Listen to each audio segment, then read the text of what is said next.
welcome to the deep dive. Today, we've got a really specific mission. A hyper-specific one. Yeah, we're doing a targeted analysis of a commercial investment report from Eureka Business Group, or DBG. And the date is key here, December 20, 2025. This isn't a look back. This was a live snapshot of what was being offered in the DFW market right at the end of the year. Exactly. So our goal is to really unpack their strategy, break it down by their price tiers to see what kind of deals they were highlighting. Right, whether it was about immediate cash flow for 2026 or more of a long-term development play. And the market pulse they captured is, well, it's pretty interesting. December 20th, you'd think things would be slowing down. You would. But they said the market was still in full swing. That just feels like a really motivated environment. It's unusual for sure. Year-end is normally quieter for new deals. But EBG pointed to two things. Investors were still making offers, and maybe more importantly, sellers were more open to negotiating on the price. Okay, so that's a huge signal. It's everything. It means there's pressure to close before the calendar flips, and that's creating opportunities. You can see EBG was leaning into that, even offering strategy calls about year-end tax-saving actions. So before we get into the actual deals, let's just quickly frame EBG. Founded in 2008, and they call themselves Your Retail Navigator. Yeah, and their focus is very specific. It's DFW retail commercial real estate.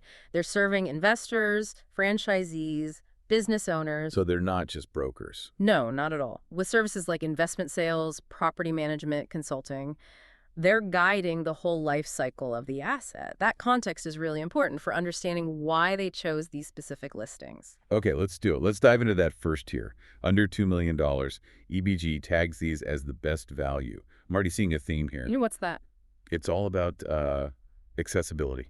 Aggressive ways to get into a deal. Accessibility is the perfect word for it. Look at the first one, the 2,900 square foot medical office space in McKinney. Right. Flexible leasing, 2 combined units. But the real headline they put in bold is that it's selling well below county assessed value. Yeah, and that immediately makes you ask the question. Why? If it's such a good deal, why is it still on the market? Exactly. It suggests the seller is deeply motivated. Maybe they need liquidity. Maybe the place needs a little work. And the proof is right there in the next line. Owner financing. Owner financing.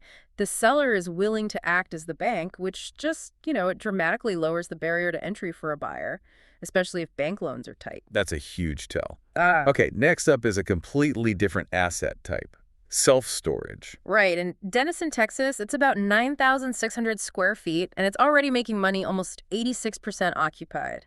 EBG calls it a bite-sized investment. Low-touch management, immediate cash flow, I get it. But the real kicker seems to be the extra land. The expansion land, yeah. It comes with over 2 acres. That totally changes the calculus, doesn't it? It completely changes it. You're not just buying today's income. You're buying a built-in growth opportunity for the future. It's a smart hedge. Stale cash flow now, development upside later. Precisely. Now, look at these 2 land deals in Cedar Hill. Both are 15 acres, both zoned for single-family estates, or SFE, but they're marketed for 2 totally different outcomes. Okay, so the first one is right next to a high school and a middle school. This seems pretty straightforward. Yeah, high traffic, high visibility. It's perfect for a new housing subdivision. An obvious play. But the second one, same size, same zoning. But look at what EBG highlights. Strong Beltline ARD traffic, and it's next to other commercial properties. So that just screams speculation. It screams it. They're basically putting up a giant sign that says potential for rezoning. A much higher risk, but a much, much higher reward if you can pull it off. It's a classic development bet. And that theme continues with the last one in this tier, the land in Mesquite. Right, 2.2 acres, mixed-use zoning. They say it can support up to 84 apartments plus retail. And the city is on board with redeveloping that corridor, which is key. But look what's back again. Owner financing. Owner financing is available, making a pretty significant development project accessible to more investors. So the takeaway under $2 million is pretty clear. Find motivated sellers who will help you finance a deal on an undervalued asset or a strategic piece of land. That's the entire playbook EBG is laying out for their entry-level clients. Okay, let's climb the ladder, the $2 million to $5 million range. This tier feels like a strategic crossroads. It absolutely is. It's where you have to decide, do you want a stabilized, proven asset, or are you ready for a more complex value-add project? Let's start with stability. That retail center in Plano seems like the textbook definition of a prime asset. It is over 12,000 square feet right on US 75, and the traffic count is it's insane. Over 200,000 vehicles per day. 200,000. Yeah. With the high income demographics there, that's a turnkey moneymaker. Very low risk. And we see a similar story in Louisville and Roanoke. We do. Louisville is newer construction 2021 and 100% leased with long-term NNN income. Roanoke is also 100% leased, but its appeal is more, experiential. Yeah. Historic downtown, foot traffic, patio dining. Okay, so that's one path. Now for the other side of the coin, the Watauga Retail Center. This is the value add play. Yeah, EBG flags its 21% vacancy, and they literally say that equals value add. The vacancy isn't a flaw, it's the opportunity. It means a new owner needs a plan and some capital for tenant improvements, but the location is solid. It's about getting those empty spaces filled and resetting the below-market rents. And the Cedar Park property is another flavor of value add, right? A slightly different flavor. The key indicators there are the below-market rents and something called a short WALT. The weighted average lease term. Yep.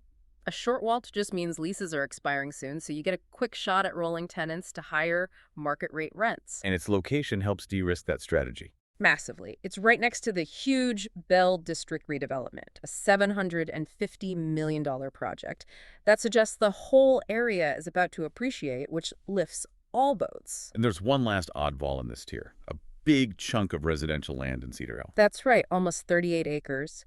And the headline here is The Process. It's a school district asset sale. A CHISD asset, yeah.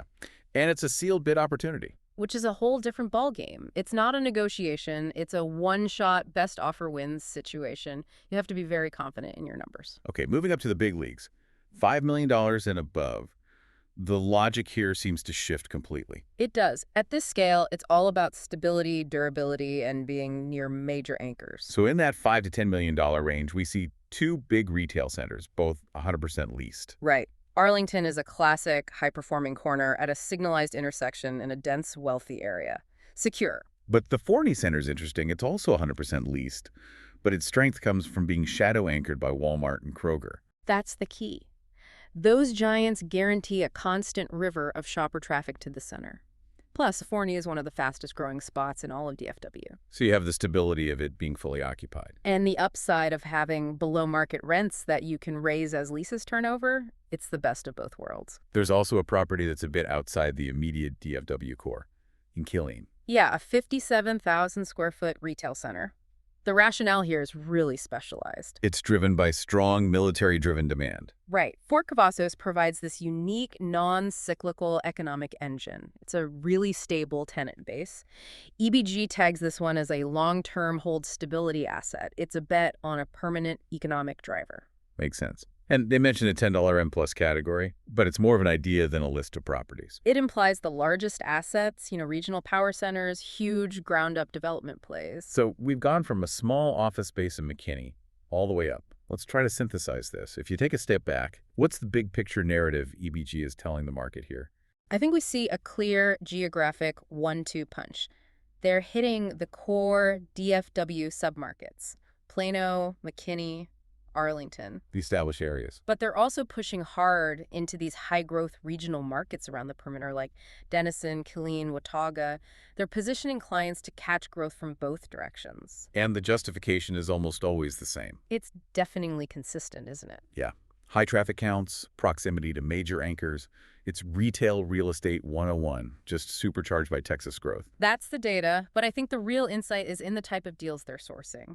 This whole list is designed to help investors capitalize on the market friction right at year-end.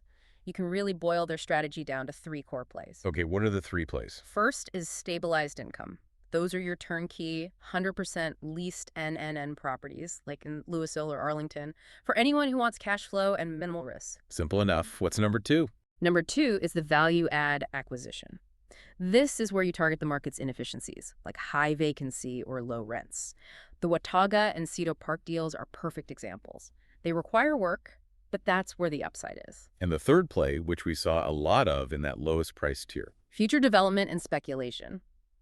Buying strategic land based on where you think the market is going, like the Mesquite mixed-use parcel or that Cedar Hill land you're hoping to rezone. So EBG really is acting as a Retail navigator, charting different courses for different risk appetites. That's a perfect way to put it. They're helping clients exploit the pricing and the financing dynamics of that specific moment in time. This was a really fascinating snapshot. We've seen everything from owner financing as a way in to betting on motivated sellers, all the way to high-stakes land speculation. And as we wrap up, you should really hang on to this one final thought. EBG's observation that the market was so active and that sellers were so willing to negotiate in late December, that's not normal. It strongly suggests there are macroeconomic forces pushing people to get transactions done before the calendar flips to 2026. So why would that be happening? Well, think about how often owner financing popped up on those smaller, high-potential deals. That's a loud signal that bank financing is either too slow or too expensive. Sellers are giving up a full cash payment just to make sure a deal closes now. So the question for you to chew on is, What does that December urgency tell you about what the market expects to happen with the broader economy, specifically with interest rates or access to capital in the first quarter of 2026? That's the real story here. a fantastic thought to end on, connecting the dots from a self-storage unit in Denison all the way to macro pressure. Thank you for submitting this source material for the deep dive. My pleasure. We'll catch you next time.